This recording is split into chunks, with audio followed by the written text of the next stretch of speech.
Empezamos. Nada, bienvenidos, bienvenidas. Vamos a intentar discernir qué es esto del fascismo, qué son los fascistas, y para ello nos basaremos en este libro principalmente, Fascistas, de Michael Mann. Está publicado por las publicaciones que hace la Universidad de Valencia. Es un libraco bastante interesante, bastante largo, pero realmente interesante y fácil de leer, ¿vale? No tiene muchas dificultades, ¿no? Y aquí hace Michael Mann, pues lo que hace es estudiar a los fascistas, no tanto el fascismo, ¿vale? Antes de empezar, pues deciros que hay varias maneras de aproximarse a cualquier tipo de fenómeno social o al estudio de cualquier tipo de fenómeno social, ¿no? Una es estudiando el fenómeno en general, otra es estudiando qué es lo que hace la gente que sigue ese fenómeno para caracterizar a ese fenómeno. Esto es muy interesante, ¿no? Por ejemplo, el libro este de fascistas de Michael Mann lo que hace es estudiar a los fascistas para entender el fascismo, ¿no? Está haciendo una aproximación, pues estudiando los hechos y no tanto lo general, ¿no? Cómo se comportarían, pues, por ejemplo, los líderes, sino que lo que hace es estudiar qué hacen los fascistas y mediante esos hechos caracterizar al fascismo, ¿no? De manera general. Esto no significa que depende de la aproximación que tú cojas, sea la correcta o la incorrecta. Simplemente pues son aproximaciones para el estudio y la investigación de un fenómeno, en este caso social, ¿no? Otra cosa para comprender el método o la metodología a la hora de analizar un fenómeno y querer separarlo de los demás, lo que tenemos que estudiar son varias cuestiones. ¿Qué características tienen en común con otros fenómenos? Y qué características le diferencian, ¿no? Porque si no existe diferencia, no existe un fenómeno diferenciado. Si no existiría diferencias entre fascismo y comunismo, no existiría uno de los dos. Simplemente sería o todo fascismo con diferentes ramas o todo comunismo con diferentes ramas, ¿no? Entonces, la manera pues de acercarse a este fenómeno es ver qué similitudes tiene con otros fenómenos y cuáles son las diferencias. Os adelanto que en cuanto a la investigación social, no se trata tanto de ver qué diferentes características tiene un fenómeno en vez de otro, porque eso es muy complicado, ya que la mayoría de los fenómenos sociales y políticos, la mayoría de los ismos, podría decir, beben o utilizan las mismas aguas para nadar, ¿no? Pero van en diferentes barcos, diferentes navíos, ¿no? Y además se paran en diferentes puertos, por seguir con el símil. Pero lo interesante es pues explicar esto para que se entienda que los conceptos que utilizaremos son comunes a la mayoría de los movimientos políticos, pero, y aquí está el estudio, o donde debemos incidir nosotros, en mi opinión. Adrián viene a por la masterclass, bienvenido, luego tendrás que pagar muchísimo dinero, pero de momento es gratuito. Cuando nos acercamos a un fenómeno social, lo interesante no es estudiar qué características, sino en qué grado utiliza esas características. Ejemplo, muchos de los movimientos políticos del siglo XX y actuales utilizan a la nación de una u otra forma. Por lo tanto, caracterizar algún movimiento político con que sea nacionalista, pues es, en mi opinión, una gilipollez, ¿vale? Porque muchos movimientos comparten el uso del nacionalismo como método o como herramienta política. La cuestión, y ahí es donde nosotros tenemos que entrar, es ver cómo utilizan a la nación o cómo utilizan ese nacionalismo. Ahí es donde se establece la diferencia. Ahí es donde nosotros podemos entrar a estudiar y a decir, vale, esto es el fascismo porque utiliza el nacionalismo de esta manera y esto es el comunismo porque utiliza el nacionalismo de esta manera. No se trata de establecer diferencias en cuanto al uso de los conceptos políticos y sociales, sino en el grado de uso de los mismos. No es lo mismo utilizar el concepto social y político del pueblo de una determinada manera o utilizarlo como lo hace el populismo, ¿vale? Tenemos que entender esta manera de aproximarse a los fenómenos sociales y políticos, porque es una manera que yo considero bastante más adecuada que decir, no, el fascismo es nacionalista, el comunismo no. No nos equivoquemos, ambos son nacionalistas, por muchas pretensiones que el comunismo tuviese de internacionalismo.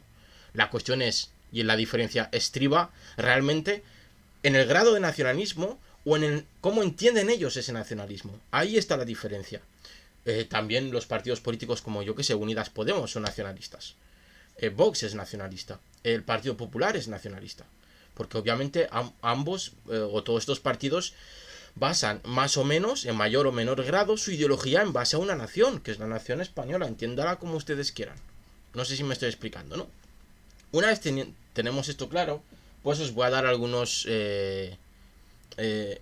libros, algunas que os puedan interesar, que puedan ampliar lo que vamos a hablar, ¿no? Pues yo qué sé.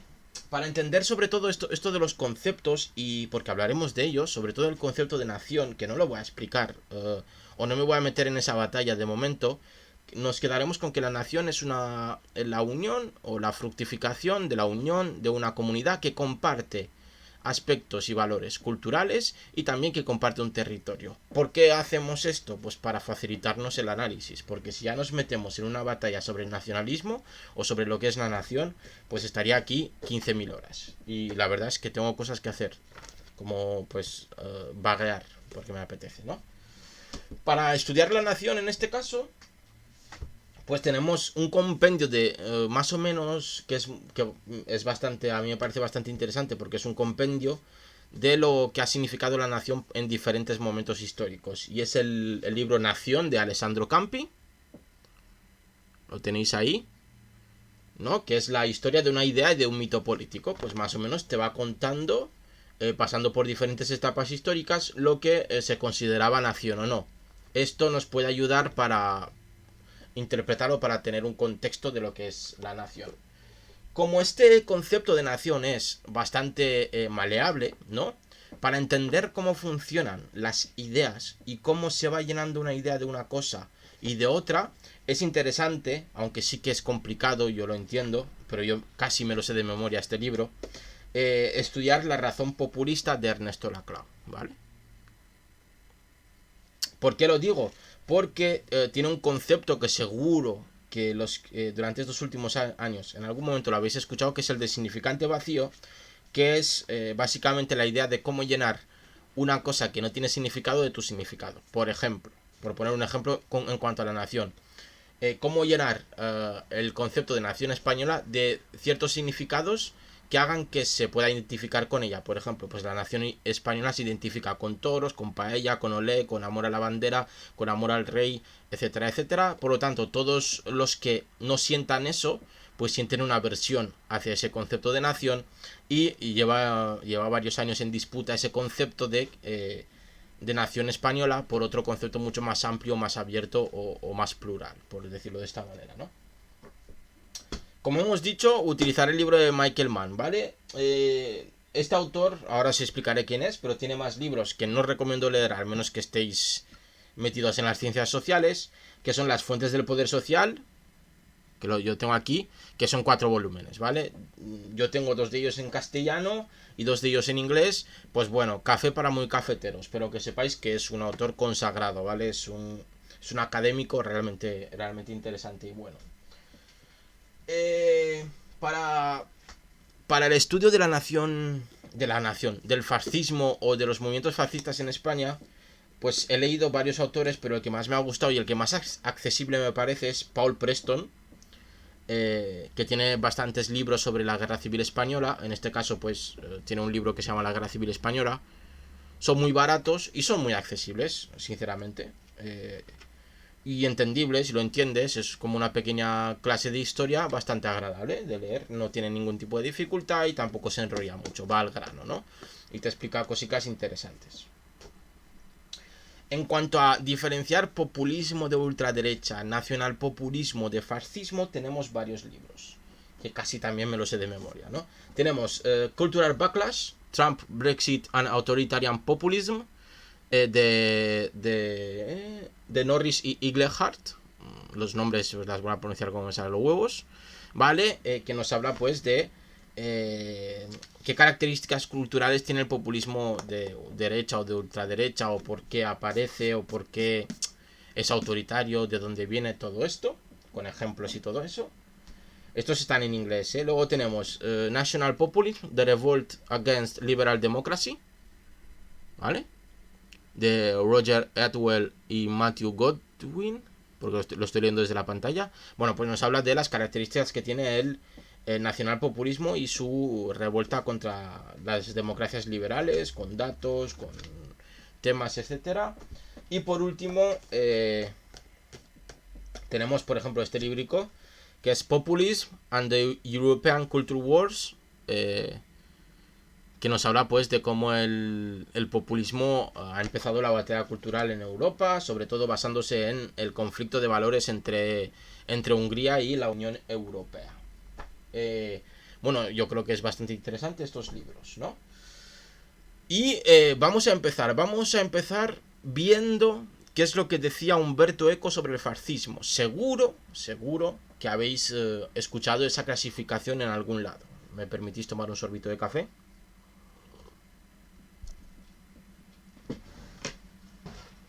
Y voy a coger agüita. Estoy en pijamita, bien agustico.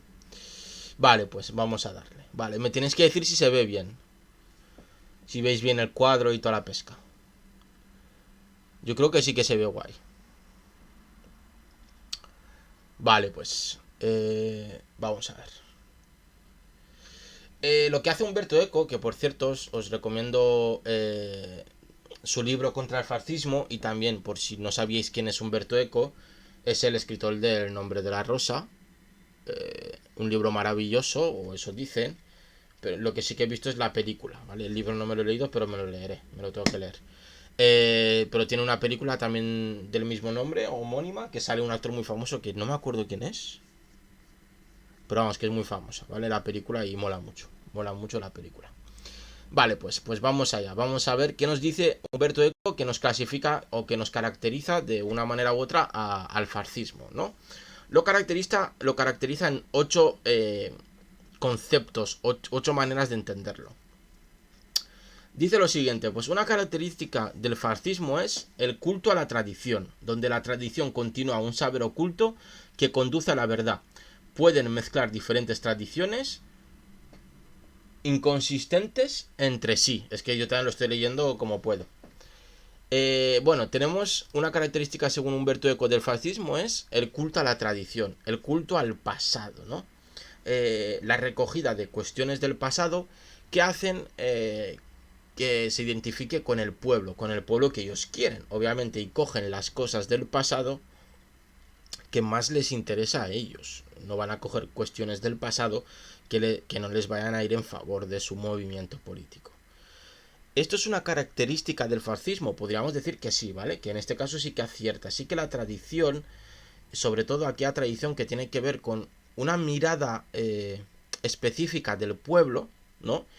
Porque la tradición lo que hace el fascismo es coger la tradición y aplicarla a un pueblo para clasificarlo, para identificarlo con esa tradición, para también crear su propio pueblo y crear su propia nación, ¿no? Lo que hace el fascismo es juntar la tradición con la nación, caracterizando que sin una no existe la otra y sin la otra no existe lo uno, sino que cuando no hay tradición la nación es inexistente porque no representa los valores o las costumbres del pueblo que sigue esa tradición, porque el pueblo que no sigue esas tradiciones o que no se engloba dentro de esa concepción tradicional de la nación, pues no es un pueblo que podríamos denominar nacional, sino que se encuentra fuera de los márgenes que el fascismo ha podido que ha podido dar, ¿no? Que ha podido crear, ¿no? Esto, Humberto Eco nos dice que esta es una característica del fascismo, ¿no? La segunda característica es que el fascismo rechaza la modernidad, ¿no? Que lo moderno atenta contra los valores espirituales tradicionales y debe rechazarse. La razón es más moderna que la irracionalidad, ¿no? Nos dice Humberto Eco, en su libro Contra el fascismo, que el fascismo lo que hace es rechazar lo moderno. Vamos a ver si esto es cierto o no. No creo que sea una característica real del fascismo rechazar lo moderno. De hecho, el fascismo italiano, que es el protofascismo, son los fascistas primigenios, apuntaba hacia una modernidad diferente a la que iban las diferentes vanguardias, ¿no? Sobre todo una modernidad que estaba caracterizada por lo que se denominó por la vanguardia del futurismo, ¿no? Una modernidad mucho más eh, llena de máquinas, ¿no? Mucho más es que no sé cómo decirlo, de líneas rectas, sin muchas curvas, más dinamismo. Ellos abogaban por eso, por lo tanto, que vayan en contra de la modernidad, me parece que no es cierto. En este caso, según mi opinión, Humberto Eco se equivoca. Otra cosa es que vayan contra ideas que nos parecen a nosotros modernas, ¿no? O que nosotros veamos como ideas de progreso, pero eso es según nuestra propia visión. No creo que el fascismo vaya contra el progreso, sí que creo que el fascismo va contra un tipo de progreso o un tipo de modernidad que nosotros podríamos denominar deseable, ¿no? Pero que ellos ven que no. Pero no abogan hacia una vuelta al pasado real o material, ¿no? Su tradicionalismo no nos llevaría materialmente al pasado. Sí que nos llevaría culturalmente al pasado, ¿no? Pero no nos llevaría materialmente, es decir, no volveríamos a la azada y al carro con caballos, sino que simplemente culturalmente sí que tendríamos ciertas tradiciones que tendrían que ver con nuestro pasado, las quisiésemos o no. Ya sea, pues, si nuestra tradición se basa en el catolicismo, ya sea el catolicismo, ya sea pues la misa, los que nos aborte, todas estas cuestiones, ¿no? Eso sí que podría ser viable, pero que vayan en contra de una modernidad, si la entendemos como tecnológica, no lo creo, no lo creo, ¿vale? Creo que aquí Humberto Eco sí que se equivoca. La siguiente caracterización que realiza Humberto Eco es el culto por la acción. Esto es muy interesante. Dice que la acción es bella, que debe actuarse antes de razonar y sin reflexionar. La reflexión coarta los actos puros e irracionales, es decir, la acción. Vemos que Humberto está haciendo el fallo que siempre hace muchas personas, que es creer que existe la razón. Bueno, dedicaré algún vídeo para explicar por qué no somos racionales y por qué la racionalidad no existe, por lo tanto la razón es inexistente. La dicotomía entre razón y sin razón, o irracionalidad y racionalidad, para mí no existe, ¿vale? Porque no existe la racionalidad, por lo tanto no hay dicotomía. Aquí lo que está diciendo Humberto Eco es que el movimiento fascista es un movimiento que va hacia la acción, que le gusta actuar antes de pensar, ¿vale? Por resumir todo lo que explica ahí. Pero tampoco creo que esto sea una característica única al fascismo, sino que que esta característica está en todo tipo de movimiento político y social que busque un cambio de la sociedad más allá de las estructuras normalizadas de la misma. Es decir, si yo busco un cambio, si yo creo mi propio partido político y busco un cambio mediante las instituciones, solo me tengo que comportar como se comportan los diferentes partidos políticos. Parece razonable. Pero si yo creo un movimiento político, tenga la ideología que tenga, ya sea socialista, fascista, demócrata radical, yo que sé, ecologista, lo que queráis, ¿vale? Si yo creo ese tipo de movimiento y quiero que las cosas se hagan fuera de esa institucionalidad, la única manera que tengo es actuar de diferente manera a la razonable según el sistema, ¿no?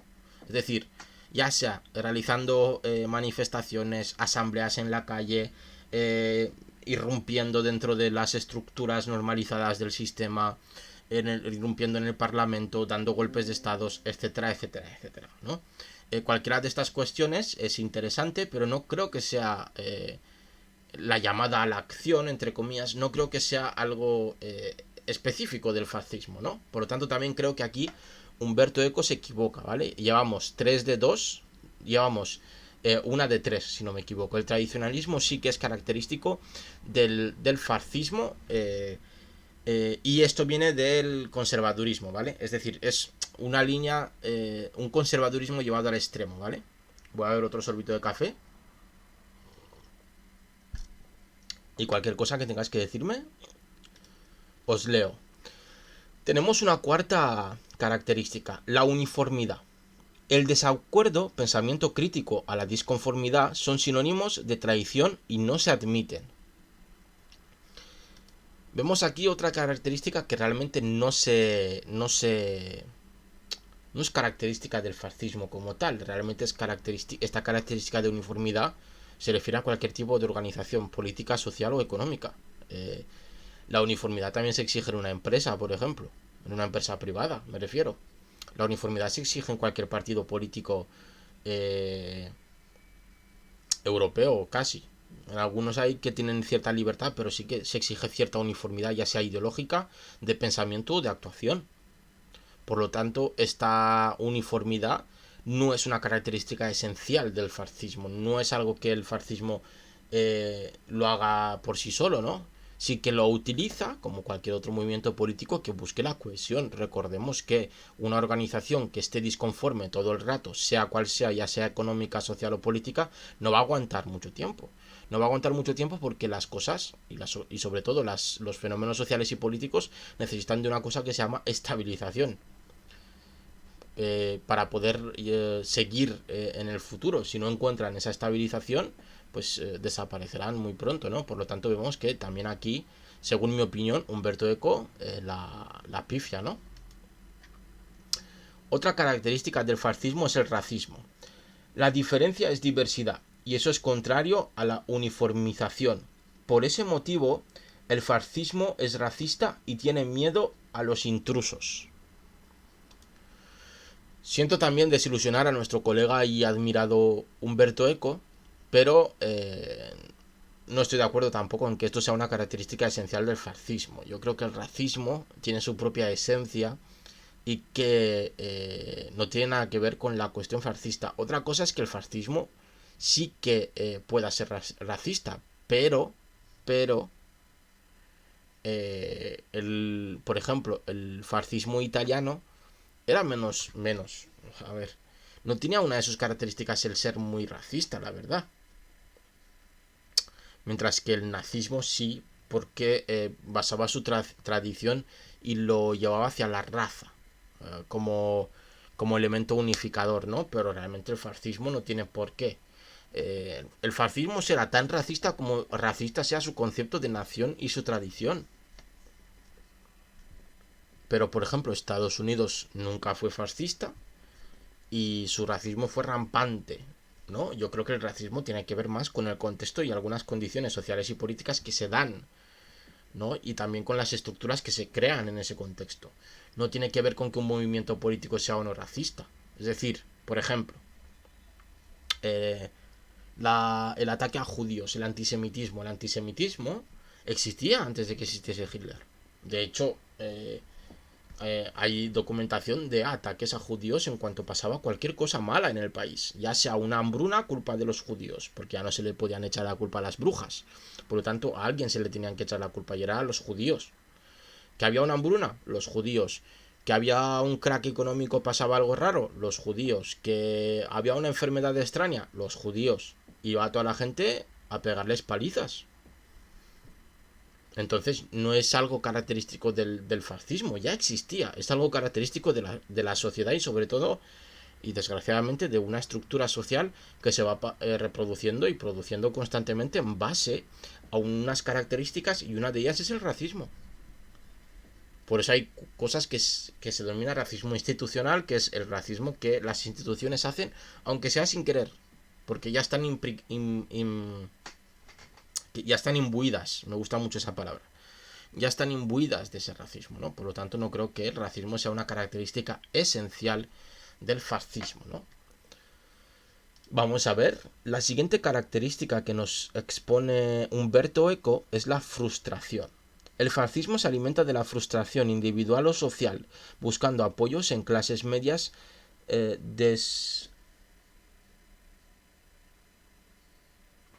no sé lo que pone, por crisis económicas o políticas. Aquí puede tener razón, pero no sé si tiene razón en cuanto a que el fascismo salga de ahí o no salga de ahí, sino que necesariamente cuando las clases medias tienen un descontento eh, por cuestiones económicas o políticas se hagan fascistas. No creo que se dé esa correlación, ¿vale?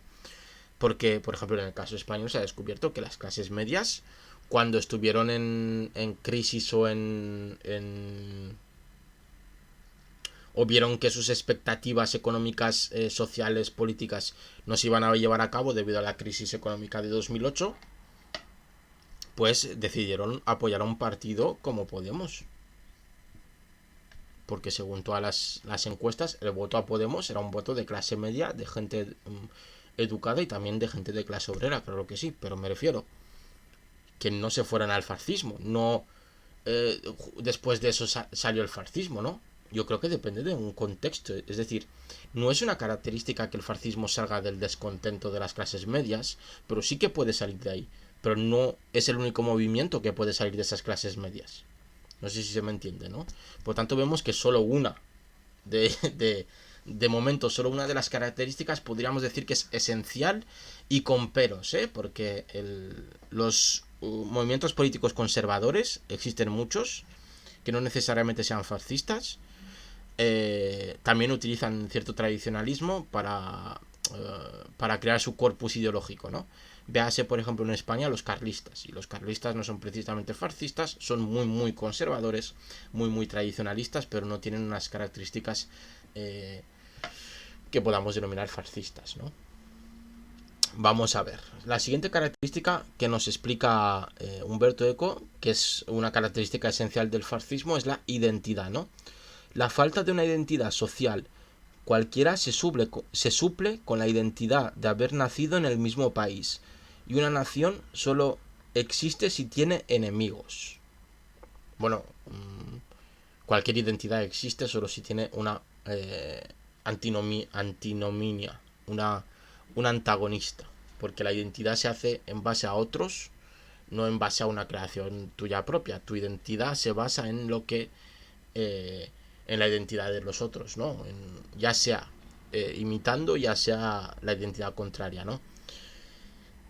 No sabría, aquí sí que estoy en dudas de si el fascismo realmente sea, sea una característica esencial el uso de la identidad como herramienta para atacar a otros.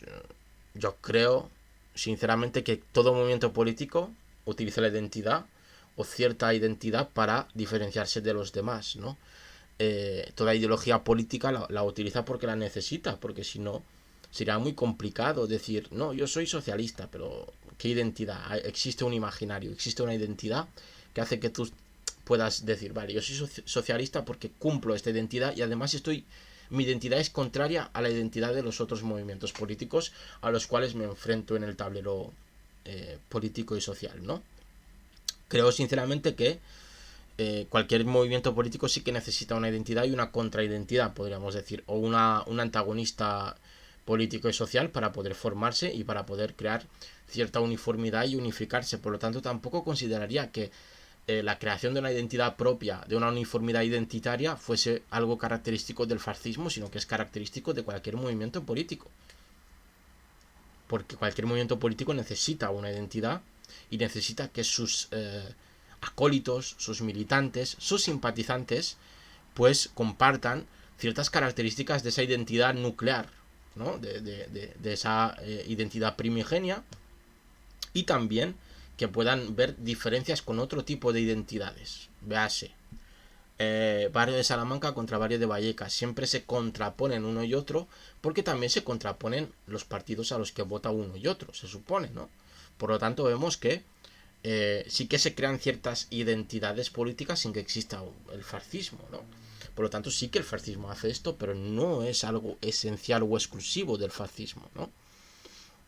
Y la última caracterización es la humillación. Nuestros enemigos son más poderosos que nosotros, se ayudan entre ellos y nos humillan, pero pueden ser derrotados porque en realidad son débiles, ¿no? Humberto Eco aquí dice que la humillación es algo característico del fascismo. ¿Cómo se llama? Está caracterizando mediante sentimientos o mediante actos sentimentales un movimiento político. Considero que esto es un fallo, ¿no? Considero que eh, la humillación como tal, no. Yo creo que está mal traducido y que se refiere a el odio hacia el más pequeño, siempre hacia el más pequeño. Y eso sí que es una característica muy interesante del fascismo que comparte con lo que podríamos denominar neoliberalismo. Pero el neoliberalismo lo lleva hacia otro lugar, ¿vale? Primero vamos con el fascismo. Lo que hace el fascismo es que odies al que está por debajo de ti, según los términos con que analices, ya sean materiales, ya sean culturales, eh, ya sean nacionales. Por ejemplo, el odio al extranjero, pues suele ser el odio al extranjero pobre, ¿no? No al extranjero rico, ¿no? No, los partidos fascistas no te van a decir que odies a, sobre todo los partidos fascistas modernos, ¿eh? No te van a decir que odies a, yo qué sé, al príncipe de Arabia Saudí. Te van a decir que odies al marroquí que acaba de saltar la valla. O si no existe un enemigo exterior que podamos identificar con facilidad o que pueda aparentemente ser una amenaza para nosotros, se busca dentro. Y siempre suele ser los más pobres porque, y esto el fascismo sí que lo hace y lo hace muy bien, los que menos tienen, o los que sí, los que menos tienen son los que menos se pueden defender, ¿no? Da la casualidad de que tienen peor defensa ante cualquier tipo de ataque, ya sea político, incluso físico, etcétera, etcétera, ¿no? Mientras que si tú de repente tú atacas a alguien que tiene muchos posibles, alguien que tiene herramientas para poder ser escuchado, para poder actuar dentro de ese sistema, es decir, alguien que se ha beneficiado del sistema, por lo tanto conoce cómo funciona el sistema, si tú le atacas, pues te encontrarás con cierta resistencia, ya sea mayor o menor, pero tendrás cierta resistencia y podrá desbaratar tus planes, ¿no? De futuro, de poder convencer a la sociedad de que esa persona es el enemigo, ¿no? Por lo tanto, cuanto más pobre, mejor para el fascismo. Esta última característica sí que estaría de acuerdo. Como la utilizan los liberales es más fijándose en el individuo y exculpando a la sociedad de que el individuo, de que la situación que tenga el individuo sea culpa de la sociedad. Véase la típica frase de eres pobre porque te lo mereces. Por lo tanto, no nos pidas nada a nosotros como sociedad, porque el que tú seas pobre es culpa tuya y no culpa nuestra, o culpa de lo que hacemos nosotros, de lo que hacemos los demás, o culpa de la familia en la que hayas nacido, etcétera, etcétera, etcétera, ¿no? Entonces, el odio al pobre, o a lo más pobre, o a la diferencia a la diferencia más la pobreza, pues sí que se caracterizan con cierto neoliberalismo, entre comillas, por llamarlo así, y con el fascismo. Por lo tanto, vemos que sí que el fascismo podría tener estas dos características, tradicionalismo y odio al más pobre y al diferente, ¿vale? Juntando estas dos características, no en su totalidad las tendría, pero sí que serían parte de su esencia, y que las demás, que nos explica Umberto Eco, pues las pueden compartir otro tipo de movimientos políticos. Por lo tanto, llegamos a la conclusión de que Umberto Eco tiene un suspenso en cuanto al entendimiento del fascismo. Y aquí me pongo chulo y le digo, Humberto, puede ser lo famoso que tú quieras, pero has suspendido claramente, ¿no? Y después de estudiar el fascismo como tal, vamos al estudio de los fascistas, ¿no? Y vamos a meternos en materia con el libro Fascistas, realizado por Michael Mann, ¿vale? ¿Quién es Michael Mann? Os lo voy a explicar de una manera clara, leyendo su biografía. Es profesor de sociología en la Universidad de California y profesor visitante en la Queen's University, en Belfast. Es autor de obras como The Sources of Social Power, volumen 1, volumen 2, volumen 3, volumen 4, Incoherent Empire y The Dark Side of Democracy, Explaining Ethnic Cleansing. Que lo tengo por ahí también, El lado oscuro de la democracia, que es también un libraco interesante, ¿vale? Por lo tanto, es un académico de renombre, que ha escrito varios tratados, varios libros que resultan muy interesantes, ¿no? Y él estudia, en este maravilloso libro que tengo aquí, estudia el fascismo como tal. No, el fascismo como tal no. Estudia a los fascistas. Estudia el comportamiento de los fascistas para intentar desgranar qué es eso del fascismo. Y voy a ver un poquito de agüita.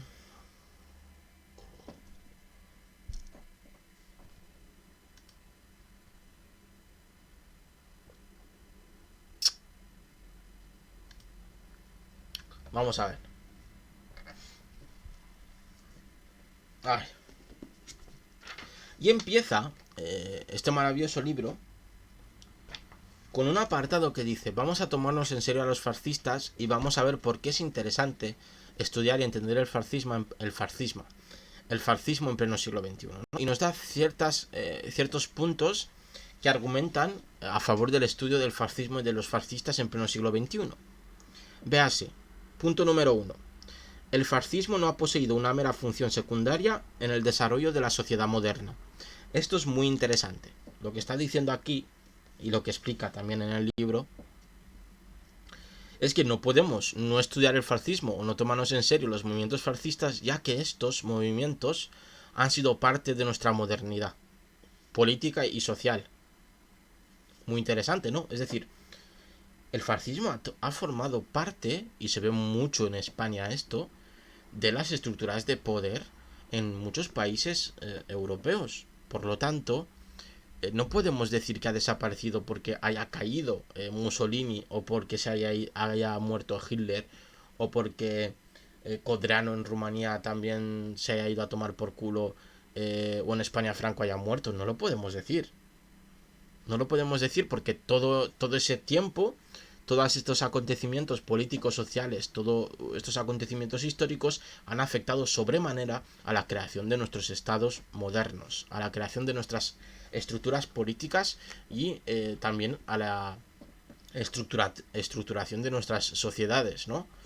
Por lo tanto, es muy interesante tener esta perspectiva y entender que el fascismo ha afectado, y los fascistas han afectado a la creación de nuestros propios estados, a pesar de que ahora mismo pues veamos que no estén, o creamos que no estén, ¿no?, en nuestras instituciones.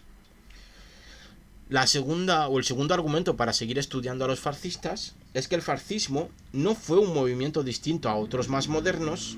Los fascistas tan solo adoptaron de manera más ferviente que cualquier otro el icono político fundamental de nuestra época, la nación-estado, junto con sus ideologías y patologías.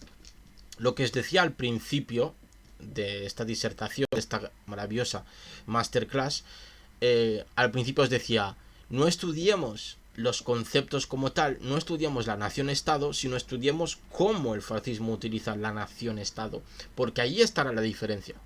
No hagamos lo que hace Umberto Eco, que es clasificar mediante significantes vacíos, utilizando conceptos de Ernesto Laclau, sino que miremos el fascismo según cómo llena esos significantes vacíos, porque ahí está el interés, ¿no? Ahí debemos de estar. Aquí dice que sigue diciéndolo, Michael Mann dice: el fascismo representa un tipo de escalada de segundo nivel más allá de ese estatismo pacífico de la nación. La primera escalada apareció en dos formas paralelas, una que hacía referencia a la nación, la otra al Estado. Respecto a la nación, las aspiraciones a favor de la democracia se entrelazaron con la idea de la nación integral u orgánica. El pueblo debe gobernar, pero este pueblo se consideraba único e indivisible, y por eso podía excluir mediante la violencia a los grupos étnicos minoritarios y a los enemigos políticos, ¿no? Vemos que aparece ya no solo la nación-estado, sino que vamos disminuyendo esa conceptualización, vamos llenándola de significados, y aquí aparece la nación orgánica, ¿no? Es decir, lo fundamental. El núcleo nacional somos nosotros, tú no, por lo tanto te podemos excluir de cualquier manera, incluso utilizando la violencia, ¿no? Y sigue diciendo: la combinación de nacionalismo moderno y estatismo iba a convertir las aspiraciones democráticas que tenían en mente en regímenes autoritarios que trataban de purgar a las minorías y a los que se oponían a la nación. El fascismo, la escalada de segundo nivel, añadió principalmente a esta combinación un movimiento paramilitar característico, jerarquizado de abajo arriba y radical. Según Michael Mann, lo que pasaba era lo siguiente: ya existía cierta propensión al nacionalismo orgánico dentro de las sociedades modernas europeas. Porque esto sí que es cierto, y se ve mucho, que parece que antes del fascismo, antes de que llegase Hitler al poder, antes de que llegase Mussolini al poder, pues que en Europa, vamos, podía ir cualquier persona de color por la calle tranquilamente, o si eras judío estabas salvado, o si eras de otro país dentro de un distinto país estabas salvado, cosa que no es cierta, ¿vale? No es cierto eso. Pero ¿qué está diciendo aquí Michael Mann? Y creo que acertadamente. El fascismo no hizo más racista a la sociedad. No la hizo más excluyente. Ya era racista. Ya era excluyente. ¿Vale? Y esto es para que recordemos, porque cuando hablemos de Vox, utilizaremos esto, ¿vale? Esto, recordarlo. Sino que el fascismo lo que hizo fue dar las herramientas necesarias para materializar esos sentimientos. Para materializarlos fuera de las estructuras y cauces organizativos de la política y de la sociedad, mediante, en este caso, grupos paramilitares. El caso de Grecia es uno de los más reales o que se ve con más claridad, ¿no? Uno de los casos más claros donde se puede ver esto, ¿no? Es decir, el fascismo no solo utiliza las instituciones, sino que también está fuera de ellas, haciendo bulla. Y con bulla me refiero a pegando palizas y destruyendo a los grupos, creándose enemigos, atentando, etcétera, etcétera, etcétera. Recordemos esta doble dimensión porque es muy, muy importante. ¿Vale? Tercer punto. La ideología fascista debe tomarse en serio en sus propios términos. El fascismo constituyó un movimiento de grandes ideales, capaz de convencer a una parte importante de 2 generaciones de jóvenes, sobre todo los que poseían una educación superior, de que podía establecer un orden social más armonioso. Atentos a lo que dice aquí. El fascismo no engatusó a las clases más bajas, sino a las clases más educadas. ¿Por qué? ¿Por qué hizo esto? Porque las clases más educadas venían de pues una época realmente jodida y se veían sin futuro. De hecho, uno de los fascistas o de los grandes fascistas, que era el fascista rumano Codrano, pues a quien convenció o a quien utilizó para llevar a cabo su movimiento de la Legión de Hierro o la Guardia de Hierro, creo que se llamaban, fue a los estudiantes. Y fueron los estudiantes los que empezaban a pegar a los judíos, los estudiantes de las universidades romanas.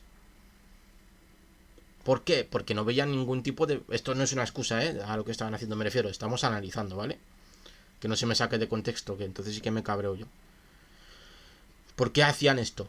Porque no veían ningún tipo de futuro, porque la sociedad no les daba ningún futuro, ¿no? Porque ellos estudiaban, pero eso no garantizaba que consiguiesen un trabajo... ¿Cómo se llama? Un trabajo digno, ¿no? Parece que eso nos suena con lo que pasa ahora. Y el movimiento en boga en esos momentos no era Podemos, sino que era el fascismo. En algunos países, en otros países también tenía su contraparte más obrerista, o el socialismo o el comunismo, ¿no? Por lo tanto, en muchos países vemos que aparecían los dos, véase Italia, véase también Alemania, Austria, también había los dos, ¿no? Francia también tenía, aunque un poquito menos, ¿no? Pero me refiero, no significa que todos los jóvenes que estaban descontentos se fuesen hacia el fascismo, pero sí que tenían dos opciones realmente: o eras socialista o eras fascista. No había más opción, sobre todo si eras joven y estabas en la universidad, ¿no? Se pone muchas veces el ejemplo de que tú das clase a una clase de universidad, ¿vale? A un alumnado universitario, te pones a dar clase y vives en los años 20, principios de los años 30, la mitad de la clase sería fascista y la otra mitad sería comunista o socialista, ¿no? ¿Por qué? Pues que eran las ideologías en boga y las ideologías que proponían algún tipo de cambio. Y que cada una identificaba los problemas a su manera, ¿no? Por lo tanto, pues entendamos también el contexto, por decirlo de esta manera. Cuarto punto. Debemos tomar en serio la circunscripción social de los movimientos totalitarios y preguntar qué tipo de personas se vieron arrastradas a ellos. Es muy interesante. Lo que hace Michael Mann aquí en este maravilloso libro es estudiar las personas. no el movimiento, sino las personas, y por lo tanto caracteriza con ese estudio al movimiento. Yo creo que es muy interesante esta aproximación hacia un fenómeno social o político. Punto número 5. También debemos tomar en serio los movimientos fascistas. Los movimientos fascistas también cambiaron a medida que se vieron tentados por dos perspectivas diferentes. Una consistía en emplear el poder en formas cada vez más radicales y violentas.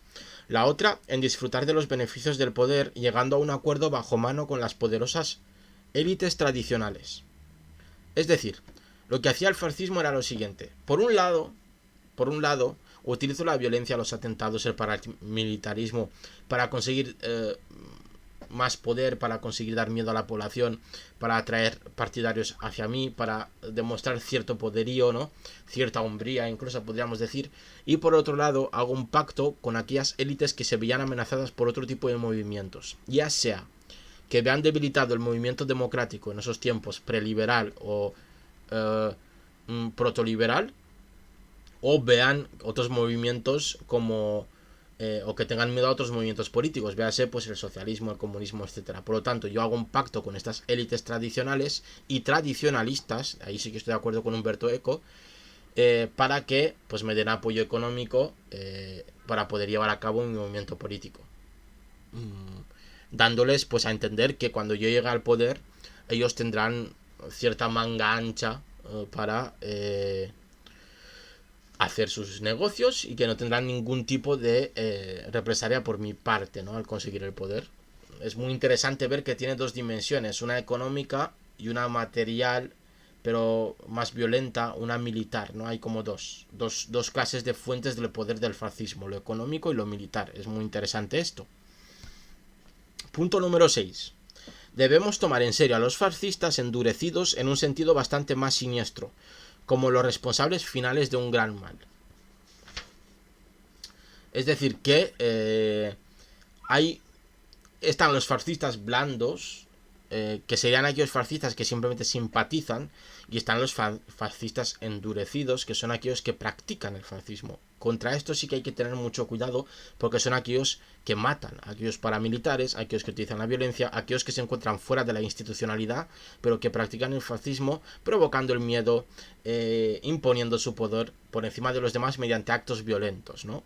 Es muy interesante, y recordemos, por ejemplo, pues Hitler, ¿no? Lo que hizo Hitler para llegar al poder fue hacer actuaciones extrainstitucionales, fuera de las instituciones, y utilizando la violencia y la traición, la coacción, etcétera, etcétera. Punto número 7. Debemos considerar seriamente la posibilidad de que los fascistas puedan regresar. Siglo XXI, compañero, año post pandemia, yo creo que sí que vendrán, ¿eh? Dice lo siguiente. Hay dos escuelas de pensamiento básicas respecto al fascismo. Una escuela nacionalista más idealista que discute en primer lugar que se ha centrado en las creencias y en las doctrinas fascistas, mientras que una escuela de clases más materialista, discutida en segundo lugar, se ha centrado en la base de esas clases y en su relación con el capitalismo. Para lograr sus objetivos, los movimientos sociales ejercen combinaciones de poder sobre los sistemas definitivos de significado, ideológica, de control sobre los medios de producción y monetarios, económica, de control sobre la violencia física organizada, militar, y control sobre las instituciones centralizadas y territoriales de regulación, es decir, política. Es decir, que lo que está diciendo aquí Michael Mann es proponiendo su teoría, que es que los movimientos sociales y políticos actúan sobre 4 puntos: el económico, el social, el económico, el ideológico, el político y el militar, ¿no? Y que según actúe más o menos en otro, pues más o menos en uno o en otro, tendrá diferentes caracterizaciones, ¿no? Y vemos que el fascismo actúa sobre todo en dos, en el económico y en el militar, sobre todo al principio, ¿no? Para poder llegar al poder. Una vez llegado al poder, veremos que actúa muchísimo sobre el político, pero es muy interesante, ¿no? Lo que aquí nos está diciendo Michael Mann sobre por qué es importante estudiar el fascismo en el siglo XXI, ¿no? Y nos da una definición del fascismo, ¿no? Que es donde yo quería llegar, ¿vale? Nos da una definición, obviamente no vamos a leer todo, no voy a leer todo el libro, ¿vale? Esto simplemente sirve como apoyo, ¿vale? nos da una definición del fascismo. Vamos a ver qué nos cuenta y vamos a ver las diferencias que tiene con Umberto Eco, ¿vale? Dice lo siguiente: el fascismo constituye la persecución de una nación estatismo superior y purificadora a través del militarismo.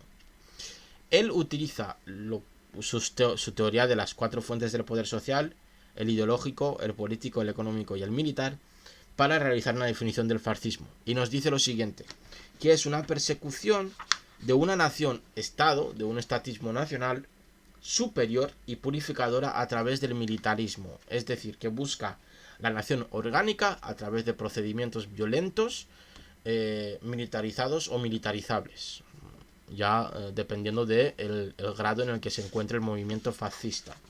Y le da ciertas características. La primera de ellas, el nacionalismo, que es el nacionalismo orgánico, ¿vale? El nacionalismo orgánico entendido como la nación pura, que debe además purgarse, que debe sacar los elementos que no se consideren nacionales de su propio seno, ¿no? Debe ser una sola. Sí que debe ser homogénea, pero esto es un nacionalismo, no es el fascismo en sí. El nacionalismo orgánico es un nacionalismo homogéneo que basa sus características ya sea en la tradición o en otro tipo de elementos, no tiene por qué ser en la tradición, y que busca purgarse, ¿no? Constantemente purificarse, sacar los elementos no orgánicos de su seno para convertirse en una sola homogeneidad, ¿no? Dejar de ser heterogénea, por lo tanto se va limando poquito a poco. Es un tipo de nacionalismo o de nación o de creencia en la nación bastante excluyente. Los fascistas veneran el Estado, ¿vale? Entonces, la segunda característica que nos explica aquí Michael Mann es el estatismo. Los fascistas veneraban el poder estatal. Nos dice que los regímenes fascistas, como los comunistas, contenían una dialéctica entre el movimiento y la burocracia, entre la revolución permanente y el totalitarismo. El fascismo resultaba más totalitario en sus herramientas transformacionales que en la forma real del régimen. ¿Vale? Muy interesante esto. Si me permitís, voy a ponerme aquí un boli, que voy a echar un traguito de agua. Me da a mí que este directico también va a ser larguito, 2 horicas, 1 hora y media mínimo. Y como no, solo al final del directo responderemos a las preguntas del mismo.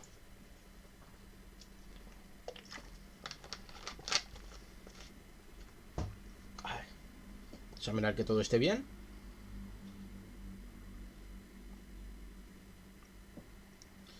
Perfectini, pues seguimos. Vale. Aquí nos dice Michael Mann una frase muy interesante, ¿vale? Vamos a ver.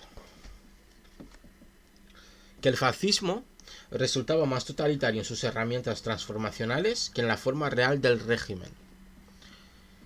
Aquí lo que está proponiendo Michael Mann es lo siguiente. El fascismo es más destructivo a la hora de para llegar al gobierno, para llegar a alcanzar el poder, que cuando está en el poder. Cosa que podríamos discrepar con esto. Y que además el fascismo, tanto como el comunismo, yo creo que como cualquier movimiento político de inicios del siglo XX, ¿vale? Yo no creo que sea una característica el amor por el Estado o por el poder estatal de 2 movimientos, sino que había varios que amaban el Estado, otros que no, es cierto, pero había varios movimientos fuera del fascismo y del comunismo que amaban el Estado. Pero sí que tienes razón en eso, en que el fascismo ama el Estado, al igual que el comunismo no lo ama, pero bueno. Sí que tiene en cuenta al Estado para llegar a sus pretensiones políticas. Pero por ejemplo el anarquismo, que también es de principios del siglo XX, el liberalismo, pues no tienen un amor hacia el Estado que podamos llegar grande. Por lo tanto, pues sí que podemos ver que sí que se caracteriza por eso, pero no solo por eso. No sería una característica esencial del fascismo, sino que hay otros movimientos políticos que también tienen un amor hacia el Estado bastante grande y no por ello tienen que ser excluyentes o utilizar la violencia para llegar al Estado, ¿no? También dice que un tercer elemento es la trascendencia, ¿vale? Aquí lo que dice Michael Mann es que los fascistas, eh, a pesar de que utilizan la tradición o la mirada hacia el pasado, no la utilizan como un recuerdo, sino como un motor para avanzar hacia el futuro, para una cierta modernidad basada en lo tradicional, culturalmente, pero en lo técnico, siendo modernos, ¿no? O siendo buenos tecnológicamente. Es decir, no ven una diferencia o no ven una dicotomía entre una especie de culto a la tradición y una modernidad tecnológica, incluso social. Por ejemplo, por poneros un ejemplo, un fascista podría amar el pasado de su nación, recordemos de su nación orgánica excluyente, y estar a favor del aborto, por ejemplo. Que nosotros consideraríamos que es algo avanzado, ¿no? O por ejemplo, un fascista podría amar, yo qué sé, pues la cultura de su nación, o el pasado de su nación, o de cierta parte del pasado, o lo que ellos imaginan que era el pasado, y pues ser animalista. O incluso no ser eh, homofóbico, por ejemplo, también puede no serlo. No es una característica esencial. Si la nación orgánica que ellos presentan es una nación que no necesariamente tiene que ser heterosexual, pues entonces cabrán otro tipo de sexualidades dentro de esa nación orgánica, por lo tanto no serán discriminadas. ¿No? Todo depende de cómo se conceptualice esa nación orgánica y qué características tendrá el pueblo que representa a esa nación orgánica, ¿no? El cuarto punto, la limpieza. Como a los oponentes se les veía como enemigos, tenían que ser eliminados y se tenía que limpiar la nación de ellos. Vemos la necesidad, al ser una nación orgánica, de purificarse y de limpiarse constantemente de los elementos que puedan manchar esa imagen que se desea tener de sí mismos. Por lo tanto, vemos que una de las cosas inherentes al fascismo es la limpieza, pues, en base a ciertas caracterizaciones. El punto número 5 que nos explica aquí Michael Mann es el siguiente. El paramilitarismo constituyó al mismo tiempo un principio esencial, así como una forma de organización básica del fascismo. Pero no es una característica esencial, ¿no? Dice que paramilitarismo debe siempre verse como algo entrelazado con otras dos fuentes fundamentales de poder fascista, la lucha electoral y el socavamiento de las élites.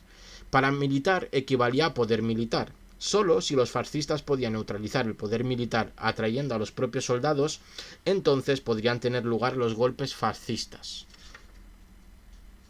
Esta última clasificación lo que nos está diciendo es lo siguiente, es que el fascismo no solo buscaba el poder electoral o el poder social o de la calle mediante manifestaciones, sino que también para conseguir el poder de diferente forma, si no lo conseguía mediante los procesos electorales que les daba el sistema, pues buscaban atraerse a los elementos policiales, militares de la sociedad para pues procurarse otra vía para llegar al poder, sea esta vía pacífica o no, ¿no? Y por lo tanto el paramilitarismo son aquellas estructuras policiales, mandos militares, etcétera, que fuera de sus funciones practican la violencia y practican el militarismo, ¿no? Por lo tanto son paramilitares. Muy muy interesante, ¿no? Lo caracteriza de esta manera aquí nuestro compañero. Y en parte estoy de acuerdo con él y en parte no. Pero ahora veremos más o menos cómo el fascismo puede llegar o cómo puede volver a aparecer, ¿no? El fascismo puede aparecer con la vuelta de las naciones-estado fuertes. Recordemos, y esto es muy interesante, voy a dar un traguico de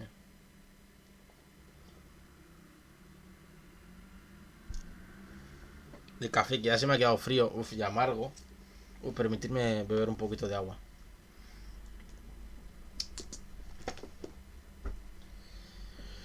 En un mundo donde las naciones al parecer iban a desaparecer con la creación de estructuras supranacionales de control,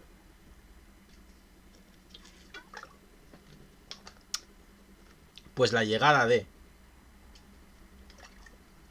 las diferentes crisis y la búsqueda de la parte de la población de ayuda por parte de sus estados ha demostrado que existe cierta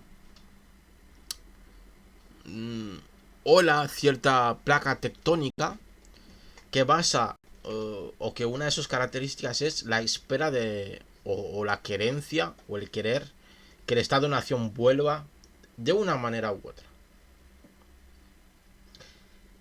Esto, que a priori parece inocuo o que las cuestiones que nos podría plantear o las consecuencias que podría tener serían simplemente de organización política y territorial, hace que puedan volver movimientos políticos que basen su núcleo o su corpus ideológico en el Estado-nación. Véase movimientos que busquen un nacionalismo más incluyente, o véase movimientos que busquen un nacionalismo más orgánico, como el nacionalismo fascista. Por eso es posible que veamos en estos años pues la aparición de distintos partidos fascistas. Ya los hay por Europa, ya han aparecido en partidos en diferentes países europeos. Véase Italia con los Fratelli de Italia, o véase Grecia con Amanecer Dorado, que pues fue vencido, pero que apareció. Y aparece, y esta es mi opinión, creo que aparecen y que aparecerán debido a esto, debido a que gran parte de la población busca una vuelta del Estado como forma de gobierno, como forma de protección ante las inclemencias de una globalización que se ha demostrado en muchísimos aspectos ineficaz, ¿vale? Por lo tanto, una de las cosas que debemos tener clara, o que yo tengo clara y que estoy intentando argumentar ahora, es que el fascismo, si no está, vendrá. O quizá hemos tenido suerte, que esa es mi teoría, hemos tenido suerte de que no llegase, porque todo ese descontento o esa vuelta hacia la nación, en el caso español, se lo ha llevado el partido de Podemos. Y por lo tanto, el movimiento de Estado-Nación o de querencia por el Estado-Nación se ha ido hacia lo que podríamos denominar izquierda en vez de hacia la derecha en nuestro país, ¿no? Entonces creo que esa sería una de las cuestiones interesantes. Por lo tanto, una de las cosas que también, ahora hablando del Estado, de la nación, pues Michael Mann nos caracteriza lo que es un nacionalista orgánico, ¿no? Ya que hemos estado hablando de ellos, pues por lo menos caracterizarlos. Dice que tienen un carácter, alma o espíritu nacional perdurable, distinto del de otras naciones, que creen en el derecho a un Estado que en el fondo lo expresaría, y el derecho a excluir las minorías con características distintas que solo debilitarían la nación, ¿vale? En estas tres características es en lo que, según él, creen los nacionalistas orgánicos, ¿no? Y claro, la cuestión es preguntarnos ahora qué podemos considerar fascismo, ¿no? O qué, según lo que hemos estado hablando durante esta hora, podríamos denominar o acercarnos hacia el fascismo. ¿O qué es el fascismo? ¿O qué es un fascista? Primero deberíamos de saber qué es un fascista, creo yo. Yo estoy de acuerdo con Michael Mann. Vamos a intentar descubrir qué es un fascismo. ¿Qué es un fascista? ¿Un conservador es un fascista? No. ¿Alguien que podríamos considerar de derechas es un fascista? No. ¿Alguien tradicionalista es un fascista? No. Pero la unión de dos conceptos diferentes, de tres en este caso, sí que podría, o sí que creo que es un fascista, ¿vale? Que son los siguientes. La tradición más la nación orgánica, en este caso, más cierta es que no me gusta llamarlo paramilitarización, pero sí que extra institucionalización, ¿vale? Estos tres elementos sí que creo que caracterizan al movimiento fascista, o a los fascistas, que es una especie de creencia en la tradición, o en cierta tradición, o en un mito de la tradición de una nación. Esa nación es una nación orgánica, es decir, se junta con esa tradición, por lo tanto, hablaríamos de una nación orgánica tradicionalista, porque basa su concepto de pueblo y de nación, o caracteriza a ese pueblo o a esa nación en base a ciertos elementos y valores tradicionales, ya sean estos culturales o materiales, da igual, y que no solo actúa mediante las instituciones que se encuentran en el momento de aparición, sino que también busca actuar fuera de esas instituciones de diferentes maneras. No necesariamente tienen que ser violentas, sobre todo en el siglo XXI, que hemos huido de ese tipo de violencias, pero sí que pueden serlo, y también buscan romper el consenso existente en la sociedad, o en gran parte de la sociedad, mediante discursos que se hacen fuera de las instituciones. Y cuando el marco discursivo se amplía y acepta o incluye esos discursos que ellos han hecho fuera de las instituciones para debatirse sobre ellos, es cuando ellos los meten en las instituciones y los normalizan. Véase, por ejemplo, pues no sé, el odio a cualquier tipo de inmigrante que estaría fuera de lo que consideraríamos el consenso liberal. Pues el fascismo lo que haría sería, primero, ponerlo sobre la mesa extrainstitucionalmente, no hablar de ello directamente en el Parlamento, sino hablarlo fuera del Parlamento, hacer que los demás políticos del Parlamento se pronuncien sobre ese tema. Una vez se han pronunciado sobre ese tema, lo que hacen es decir, vale, ya es válido hablar sobre esto, por lo tanto lo traigo al Parlamento. Es un juego que valida o que busca la validación de un discurso que sería extremo o estaría fuera del consenso social. Esto es muy interesante. Por lo tanto, tradición más nación orgánica más extrainstitucionalización o acción extrainstitucional sí que creo que caracterizarían a alguien fascista, ¿no? O al fascismo. La creencia, luego, ¿cómo actuarían los fascistas, no? ¿O qué harían los fascistas? Pues tendrían cierto autoritarismo, pero básicamente porque no aceptarían las divergencias fuera de su concepción de nación orgánica. Por lo tanto, cualquier persona que crea en una nación orgánica es una persona autoritaria. Y esto lo afirmo. Es una persona autoritaria que busca, una vez llega al poder, mediante el autoritarismo, pues hacer limpieza. Tal cual lo estoy diciendo, ¿vale? Hacer limpieza, ¿no? Por lo tanto, vemos que el fascismo o el fascista es autoritario. No semi... No, es autoritario. Entonces, una persona fascista es autoritaria per se. Desde el inicio. Porque cree en la nación orgánica. Y por lo tanto, como cree en la nación orgánica, para limpiar la nación tienen que utilizar las herramientas que conoce. Que son dos.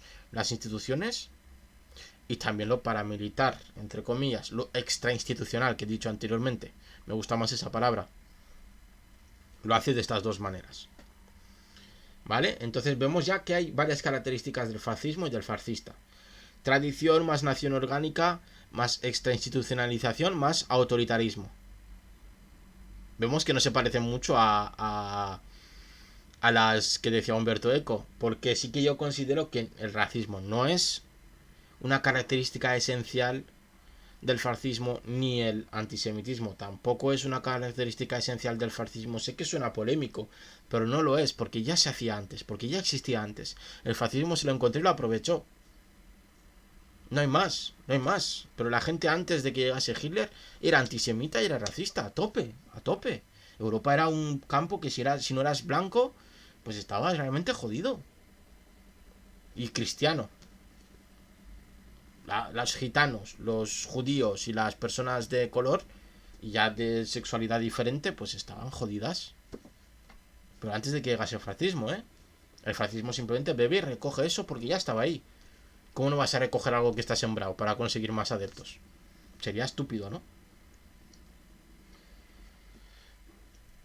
Otra cosa que caracteriza al fascismo, que es muy importante. Se aprovecha de las élites, o utiliza las élites para conseguir otro poder, que aquí estoy de acuerdo con Michael Mann, que es el poder económico, ¿vale? ¿Por qué? Utiliza a ciertas élites que se han visto desplazadas y que creen en esa nación orgánica, es decir, ya tienen, son fascistas de per se, esas élites, y las utiliza para conseguir cierto poder económico. En este caso, esas élites tradicionalistas, por ejemplo, podrían ser, en el caso español, la Iglesia. Con Franco. Franco era franquista, sí, nacionalcatolicismo, lo que tú quieras, ¿no? En cuanto a Italia, por ejemplo, 50-50, ¿vale? Estaban las élites industriales, pero también había unas élites religiosas, aunque menos. Y en el caso de Rumanía, sí. Las élites, por ejemplo, eclesiásticas eran muy fuertes y el movimiento fascista en Rumanía era bastante religioso, ultra ortodoxo, ¿no? Por lo tanto, vemos que sí que tiene esta doble vertiente. En este caso, yo considero que tiene tres patas: la política, la extrainstitucional y la económica. Y también la social, ¿vale? Porque el fascismo sí que existe socialmente, ¿vale? Más o menos creo que podemos discutir que esto sería el fascismo o que esto sería una caracterización del fascismo: la tradicionalidad, la nación orgánica, la extrainstitucionalidad y no me acuerdo de la última. Se me ha ido, no me acuerdo de la última. Yo que las tenía apuntadas, pero madre mía.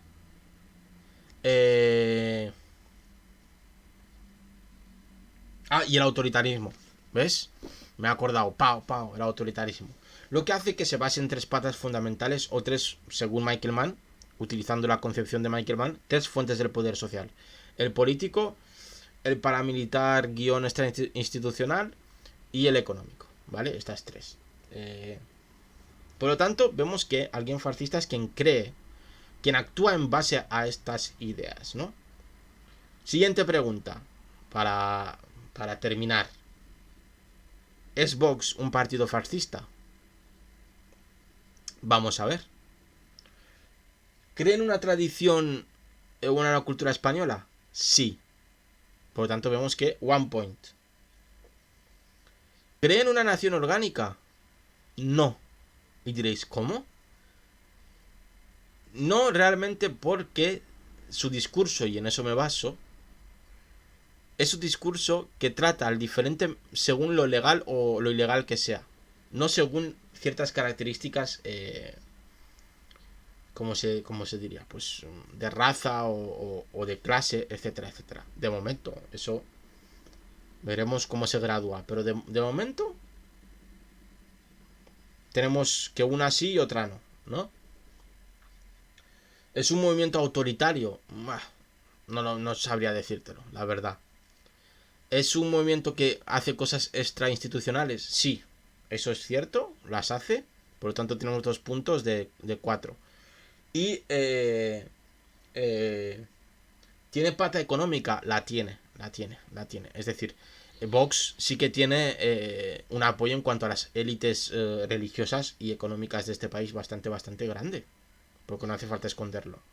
¿Cuál es la diferencia que podríamos entender porque Vox no es fascista o no es fascismo? Por poner un ejemplo, ¿a qué se iguala Vox? Vox se iguala muchísimo al Tea Party en Estados Unidos. Que podríamos entenderlo de esta manera. Es decir, sería más una especie de tradicionalistas liberales, una cosa muy rara, muy extraña, que no entiendo cómo casan, pero bueno, más que una especie de fascistas, ¿vale? De momento, cometen bastantes fallos en cuanto a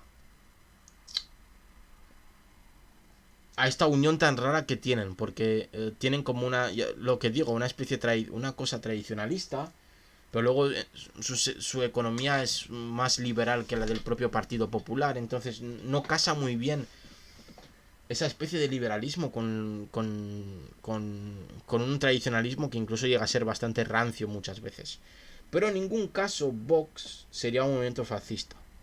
Porque repito con anterioridad, el racismo si lo practicase Vox, no sería una característica esencial del fascismo. Ni siquiera el antisemitismo sería una característica esencial del fascismo, porque existen en sociedades donde no han tenido fascismo, y existen en movimientos que no son fascistas. Por lo tanto, no es una característica esencial del fascismo. Otra cosa es que un movimiento fascista las utilice porque ya existen en la sociedad. Porque ya en la sociedad existe el racismo, ya en la sociedad existe el antisemitismo, y un movimiento político diga, para mí, porque me van a servir para alcanzar el poder, ¿no? Por lo tanto, que Vox sea racista, o que consideremos, o que vosotros consideréis que son racistas, no les convierte en fascistas. Porque si me pongo a buscar ejemplos, por ejemplo, la Segunda Guerra Mundial, la mayoría de los soldados norteamericanos que fueron a luchar a Europa eran racistas y eran antisemitas. Y no he escuchado a nadie decir que sean fascistas. ¿Vale? ¿Pero por qué lo eran? Pues porque la sociedad era así. ¿Vale? Los norteamericanos no fueron a salvar a los judíos así porque les apetecía. Luchaban contra los nazis y se encontraron que los nazis hacían eso.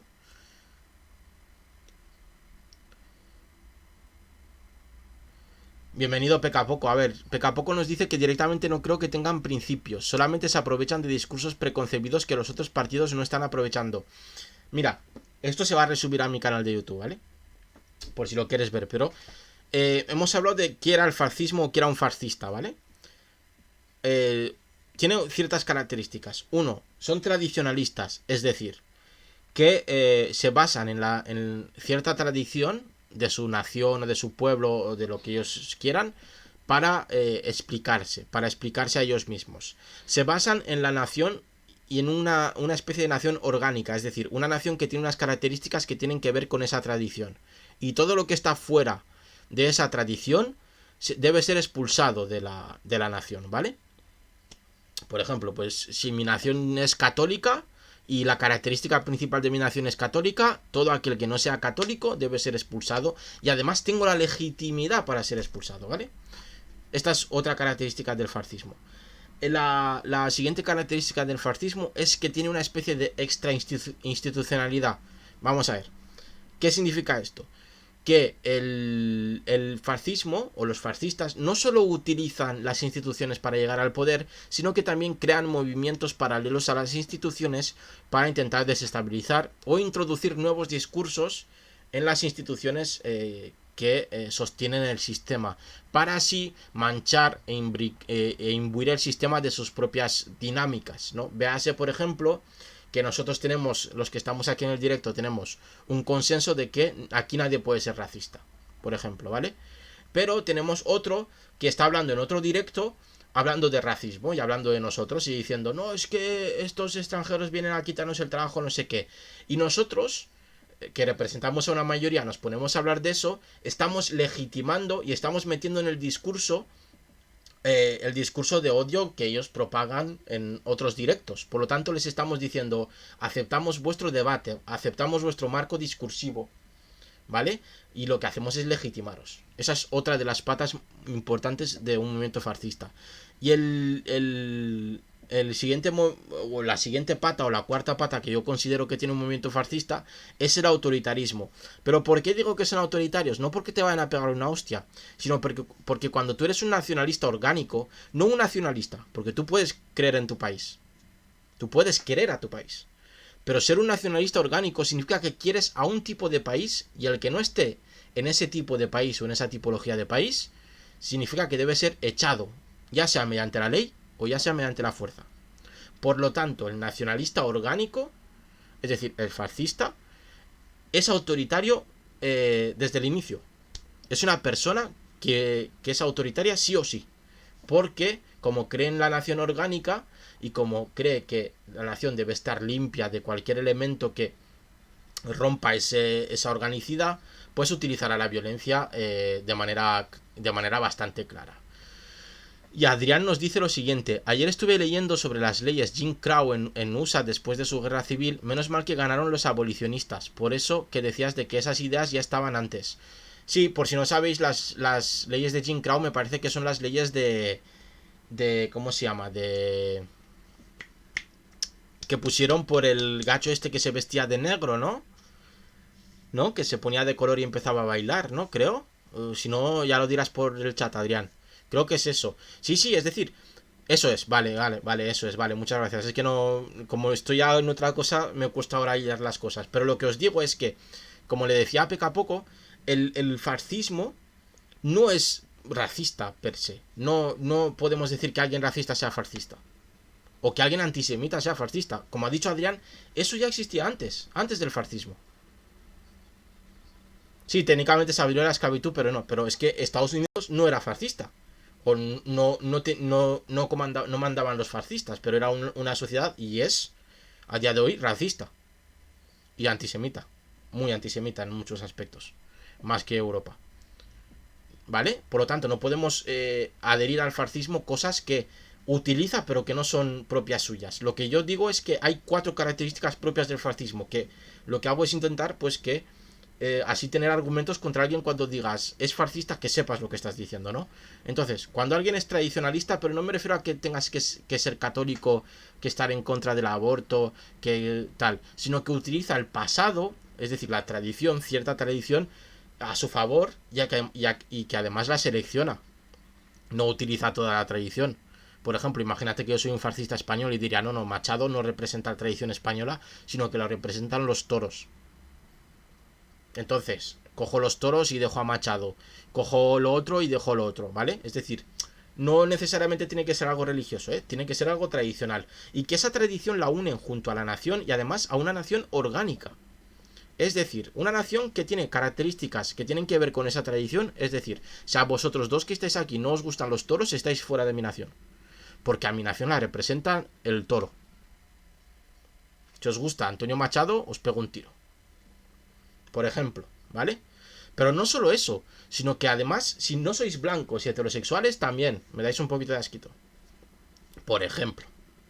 Entonces, esa nación que yo estoy creando, que es orgánica, que tiene unas características férreas, firmes y que se adhieren a las estructuras, pues me hace que llegue a otra característica, que es el autoritarismo. Porque vosotros, como españoles que sois, diréis, oye, no me apetece irme de mi puto país, porque tú me lo digas que debo ser así o así. Y yo te diré, ¿cómo que no? Toma hostia, venga, fuera. Y si no, te mato. Y ya está. ¿Vale? Tengo que ser autoritario. Porque entiendo que parte del pueblo que no se está representando en esa nación orgánica, pues no querrá irse. Pues lo tendré que echar, ya sea por la fuerza, ya sea por la ley, pero tengo que ser bastante, bastante autoritario. ¿No? Y la otra característica que tiene que ver con la llegada del fascismo al poder, ¿cómo llegan? Pues llegan utilizando las instituciones, es decir, democráticamente en este caso, porque vivimos en democracias liberales representativas, y también utilizan su fuerza fuera de las instituciones, como he dicho antes, o metiendo discursos dentro de las instituciones para que esos discursos se legitimen y que estén dentro del debate y por lo tanto ya no estén fuera del consenso que nosotros nos hemos propuesto, o, y de momento no lo estamos viendo, pero vete a saber, en Grecia sí que pasó, o utilizando la violencia para acercarse al poder. Y en Grecia pasaba que hacían ambas cosas, hacían actos violentos contra los extranjeros y las personas que pensaban diferentes a ellos, y también iban a las elecciones para conseguir mediante eso el poder, ¿no? Entonces tienen esta doble vertiente que también es característica del fascismo, ya que por ejemplo los movimientos comunistas buscan directamente, los verdaderos movimientos comunistas buscarían directamente atacar al Estado, directamente, sin ir a las elecciones, ¿eh? De hecho, lo de que los partidos que se denominan comunistas o de izquierdas vayan a unas elecciones es bastante moderno en comparación con el pasado en Europa, donde estos partidos, pues de hecho había grandes debates tanto en la primera como en la segunda internacional socialista, donde pues se debatía si ir a las elecciones o no era algo conveniente o seguir directamente a hacer la revolución. Los socialdemócratas sí que decían que había que ir a las elecciones, los anarquistas y los comunistas decían que había que hacer la revolución con sus diferentes maneras, pero para que se vean las diferencias, para que se vea que un fascista y un comunista no son iguales. Por muchos motivos, pero una de estas es esta característica de utilizar el Estado y también la calle para llegar al poder, ¿no? Y por eso estaba hablando de Vox, me parece. que estábamos ahí. Pues por eso considero que Vox no es fascista, pero sí que se parece al Tea Party de Estados Unidos o a los ultraconservadores de Gran Bretaña, ¿cómo se llama? El partido político de Nigel Farage, creo que es que no me acuerdo cómo se llama, el UKIP, si no me equivoco, ¿vale? Que eso no significa que en Vox no haya fascismo, no haya nazis, no haya fascistas, pero no podemos llamar a Vox como un partido fascista porque no cumple todas las características, ¿no? Cumple la primera sí, el tradicionalismo sí que lo tiene, pero no he visto un autoritarismo claro. Que pueden hacerlo, que pueden ser un partido fascista, es decir, que no puedes nacer demócrata y acostarte fascista. Es más complicado, como decían en España, acostarte fascista y despertarte demócrata. Eso ya es más complicado, ¿vale? Pero tú puedes pasar de ser un demócrata a un fascista. Y ahí llegamos a la última pregunta de este directo. ¿Sois unos fascistas? ¿Soy un fascista? ¿Es cierto eso de que cada uno de nosotros tenemos un fascista dentro? Pues siento deciros que no, no. Sobre todo la última pregunta, lo de si sois fascistas o no, no lo sé. Pero que todos tenemos un fascista dentro es mentira, ¿vale? Es mentira. Es una manera de legitimar el discurso fascista, porque ni todos creemos en una tradición excluyente, ni necesariamente todos creemos en un nacionalismo orgánico. Pero ni por asomo. Y tampoco es que deseemos cierto autoritarismo. De hecho, cada vez las personas más jóvenes desean menos autoritarismo y más laxitud, por decirlo de esta manera. Unos los llaman que no quieren trabajar, que no quieren ser mandados y no sé qué. Pues bueno, eso es más laxitud y menos autoritarismo, no me mandes. Y esto lleva ya desde los años 60 en Estados Unidos con el movimiento hippie, que una de las cosas que decía era fuck authority, es decir, a la autoridad que le jodan. Por lo tanto, no todos tenemos un fascista dentro, pero sí que puede existir el fascismo en la sociedad. Sin que siquiera haya un movimiento fascista, sí que puede haber fascistas en la sociedad sin que tengamos un movimiento fascista. Un poquito sí, ¿no te ha pasado de pequeño cuando el profe decía vamos a hacer lo que diga la mayoría y tú sabías de antemano que se iba a elegir la peor opción? Ah, sí, claro, pero eso ya es la presión social. Eso ya es la presión social. Fíjate que hablando de mayorías, de lo colectivo o individual, que el fascismo es un movimiento colectivo, como tú bien has apreciado ahí. Es decir, se basa en una mayoría, pero claro, la mayoría está tan caracterizada y tiene unas características tan claras que se ve claramente un movimiento fascista. Si de repente mañana sale Santiago Abascal y dice lo siguiente: España solo es la gente heterosexual blanca y que haya nacido en Madrid. Sí, claro, sí. Pero ojo, lo que estás diciendo ahí es una democracia, ¿eh? Ojo, ¿eh? Peca a poco, eso es una democracia. La democracia es la imposición de la mayoría frente a una minoría. Así a grandes rasgos, ¿eh? Luego nosotros hemos mejorado esa fórmula, pero al fin y al cabo la democracia es lo que decida una mayoría, el 51% jode al 49%. Estén equivocados o no. Al fin y al cabo la democracia también es un movimiento colectivo, ¿no? Pero lo que decía era, si mañana Vox, por ejemplo, sale y dice España es ser blanco, ser heterosexual y ser de Madrid, entonces sí que entraríamos ya en un fascismo bastante claro. Es decir, aún Vox tiene un concepto de nación bastante más abierto que un fascista.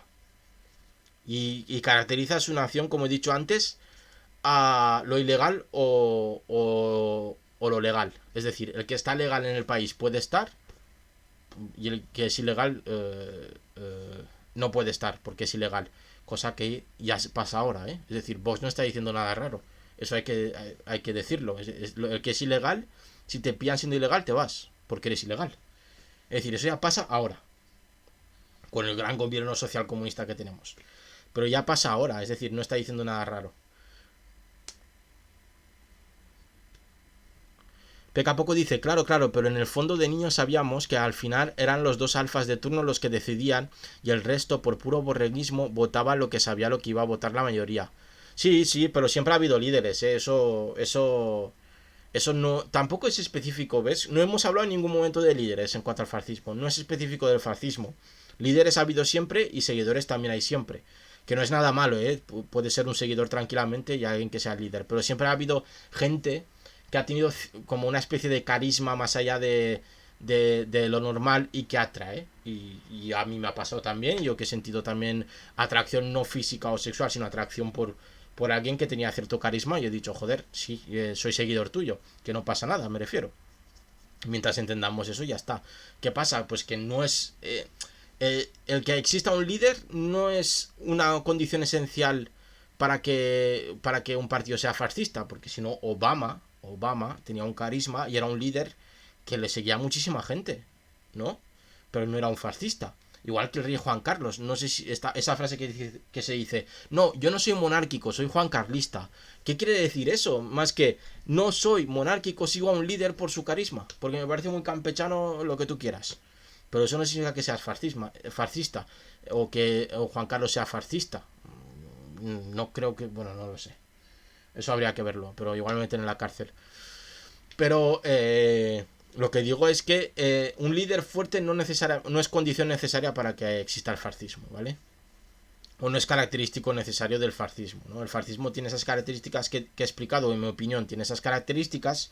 Y a la pregunta de si Vox es fascista ya he dicho que no. Mi punto es que muchas veces la gente no vota por lo que dice el líder, sino por lo que hace la mayoría, y eso pone en duda la democracia, a mi parecer. Si crees que pone en duda la democracia el hecho de que, claro, de que se elija por mayoría. Vale, vale. Ahora te he entendido, sí. A ver, pues es que tampoco... Claro, ¿cómo sabes tú que la mayoría ha sido coaccionada o que alguien ha sido coaccionado para votar lo que vota, ¿no? Ya no me refiero que sea coaccionado físicamente o directamente, sino que sienta presión social por lo que se vota. Es que no hay otra mejor forma de hacerlo, la verdad. Es que yo reconozco la democracia tiene bastantes fallos, ¿vale? Unos cuantos.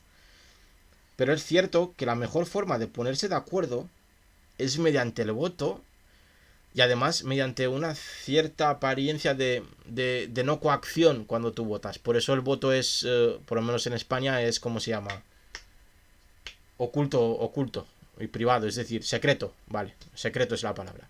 Por eso el voto es secreto, por eso tú no puedes saber lo que yo voto y no te lo tengo por qué decir y nadie me puede pedir se supone, mis afiliaciones políticas, etcétera, etcétera, etcétera, ¿no? Para que no existan coacciones en cuanto a lo que tú puedas decidir. Otra cosa es que este ideal que estoy explicando ahora se pervierta de múltiples maneras. Véase, caciquismo, ¿existe en España? Sí. ¿Redes clientelares existen en España? Sí.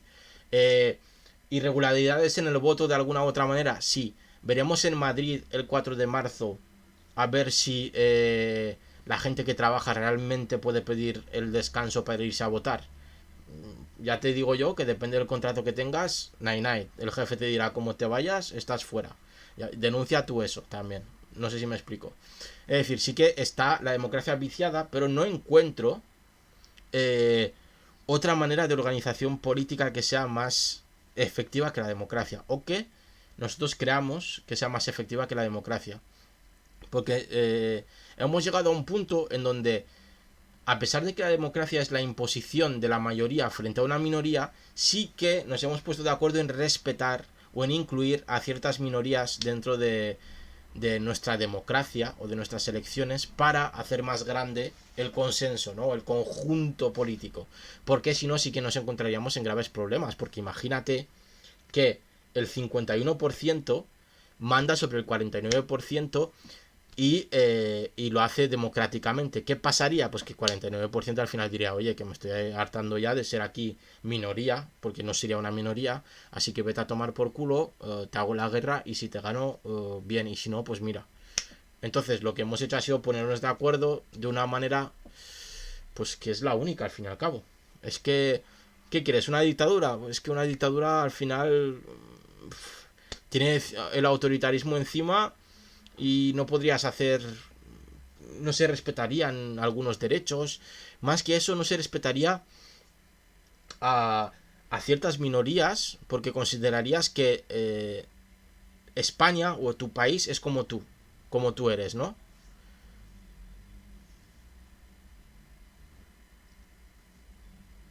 Dice Peca Poco, también es triste que, como comentabas ayer, se pensaba en políticas más largoplacistas en la época feudal que con esta democracia. Sí, sí, claro, sí, la democracia uno de sus fallos. Sí, sí, ya lo he entendido, lo he entendido. La democracia uno de los fallos de la democracia es el cortoplacismo, pero más que de la democracia, de los políticos, ¿eh? Porque si te fijas, se pueden poner de acuerdo en bastantes cosas a largo plazo. Ya lo hacen países del norte de Europa. Pues que se ponen mucho ejemplo, pero ya lo hacen. Países del norte de Europa que dicen, a ver, la educación tiene que ser así, no se toca. Yo qué sé, las carreteras tienen que hacerse así, no se toca.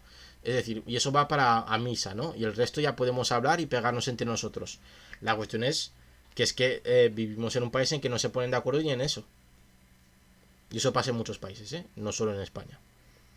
La desventaja con eso es que, claro, las políticas son cortoplacistas y un país, por ejemplo, una dictadura como China, pues lo que diga el líder va a misa y tiene un proyecto a largo plazo porque sabe que no van a cambiar de líder, por lo tanto no van a cambiar de proyecto, por lo tanto van a seguir haciendo eso bastantes años, por lo tanto pueden mirar a 10 años vista. En cambio, si yo me presentase a las elecciones hoy, solo puedo mirar a 4 años vista, porque no sé si los 4 siguientes voy a volver a gobernar.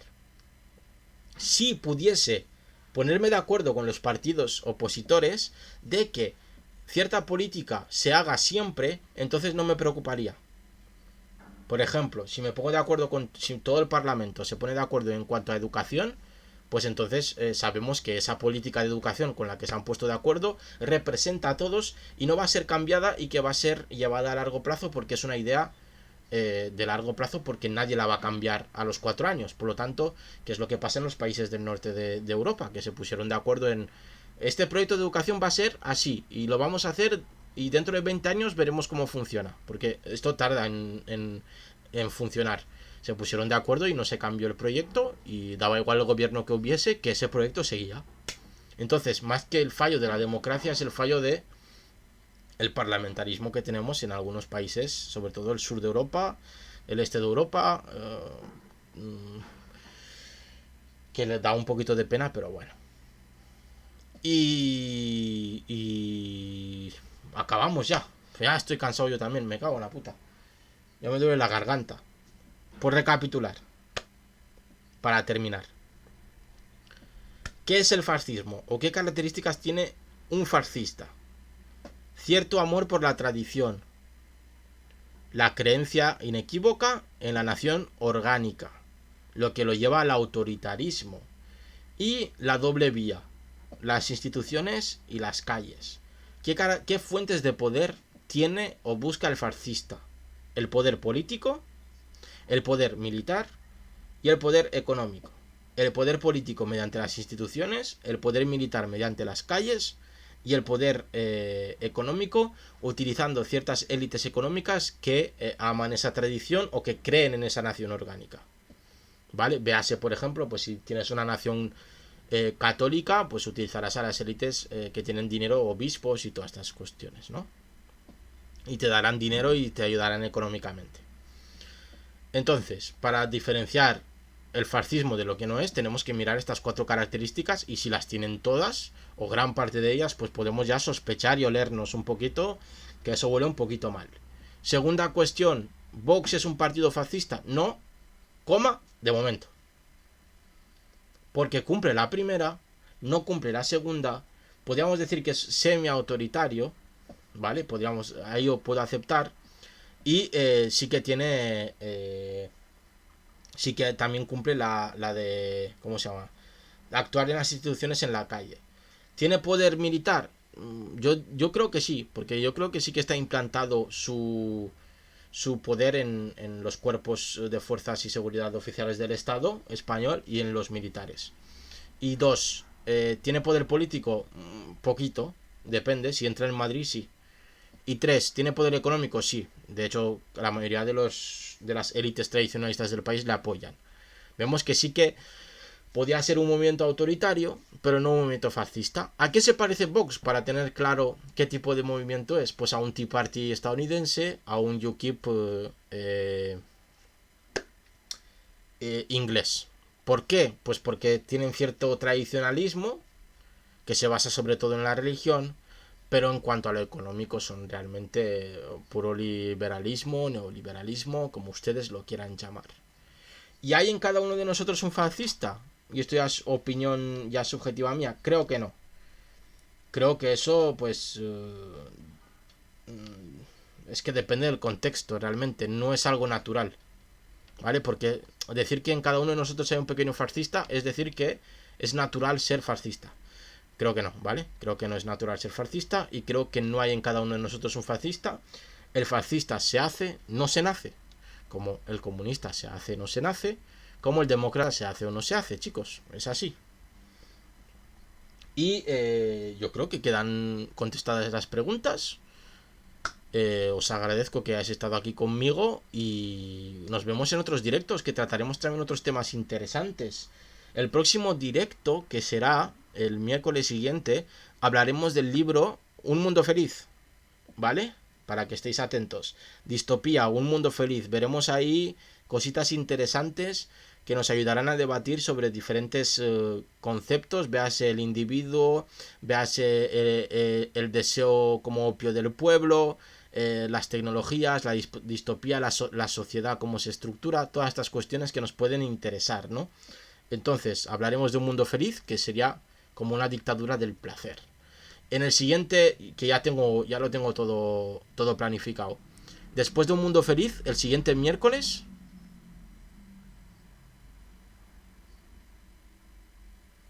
Que no llevas dentro, peca poco, que no llevas dentro ningún fascista. Que no, que no. Que ya lo he dicho antes, que no puede ser. Que el fascista, ya lo digo, se hace, no se nace. No nacemos fascistas, nos hacemos fascistas. Entonces no llevamos ninguno de nosotros un fascista dentro. Te haces fascista, como te haces comunista, como te haces demócrata, te haces. No naces, porque cuando nacemos no tenemos puta idea de nada. Por lo tanto, no creo en esa afirmación que dicen por ahí de no, que todos llevamos un fascista dentro. Mentira, que no. Por lo tanto, a priori nadie es fascista. A priori nadie es nada. Luego ya, dependiendo de sus actos y lo que diga, veremos, ¿no? ¿Qué estaba diciendo? Ah, sí, después de Un Mundo Feliz, el próximo directo será el libro de George Orwell de 1984. Es 84, creo. Que, como veis, es otra distopía. Y hablaremos de los mismos temas que hemos hablado en el libro de Un Mundo Feliz. Veremos a ver cómo es su sociedad, cómo es el individuo, cómo es el poder, cómo es el Estado, cómo es el gobierno. Todo eso lo veremos. Y el siguiente miércoles los enfrentaremos a los dos, para ver cuáles son las diferencias que hay entre uno y otro y quién tenía razón. O qué parte de razón tiene uno y qué parte de razón tiene otro. Y así tendremos todo un mayo distópico. El mayo distópico. Espero que, pues, yo creo que estará muy, muy guapo, ¿no? Y por lo demás, pues nada, daros un abracico.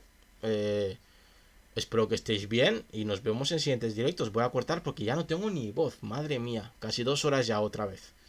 Así que nada, espero que os encontréis bien. Os mando besicos y abracicos y muchas gracias por haberos pasado por el directo. Nos vemos en siguientes vídeos. Chao, chao.